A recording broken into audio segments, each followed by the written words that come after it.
Nous sommes ici dans la chambre de Mathilde, une étudiante d'origine française qui a choisi de vivre en résidence à l'Université de Sherbrooke. Une pièce de 12,4 mètres carrés, payée 387 $ par mois, comprenant mobilier, réfrigérateur, électricité, et qui, pour Mathilde, comporte plusieurs avantages. Je me suis dit que ce serait quand même plus facile justement d'être à proximité de tout et de n'avoir que juste une pièce à m'occuper, etc. Donc, c'est sûr que c'est plus une histoire de communauté, les résidences, puis moi je veux vraiment avoir mes choses à moi.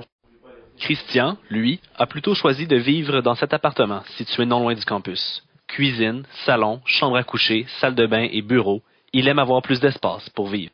D'être en appartement, c'est un peu plus coûteux, parce que là, il faut payer tous les services, le câble, l'Internet, etc., l'électricité. Bon, des fois, ça, c'est des choses qui nous sont peut-être plus offertes en forfait dans une résidence. En fait, Christian paye moins cher pour se loger. 353,50 $ contre 363 $ par mois pour Mathilde. L'explication vient peut-être de la forte compétition entre propriétaires de logements. Plus difficile les dernières années parce qu'il y a moins d'immigrants qui arrivent à Sherbrooke.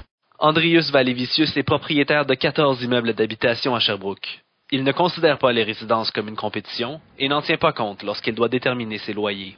Ce qu'on fait, on regarde dans le journal, dans la tribune, puis on regarde combien un peu chargent les autres.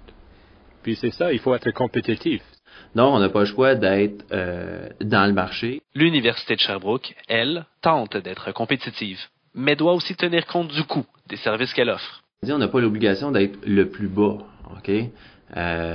Puis il faut aussi, les résidences à l'Université de Sherbrooke, c'est un service qui est autofinancé. Donc, on a l'obligation de rapporter autant d'argent que ce que ça coûte entretenir les résidences.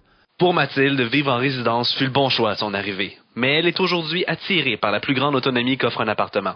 Elle pense à déménager avec un ami, à condition toutefois de pouvoir rester à proximité du campus. S'il arrive à trouver un appartement comme ça, là, j'envisagerais la possibilité de déménager avec lui.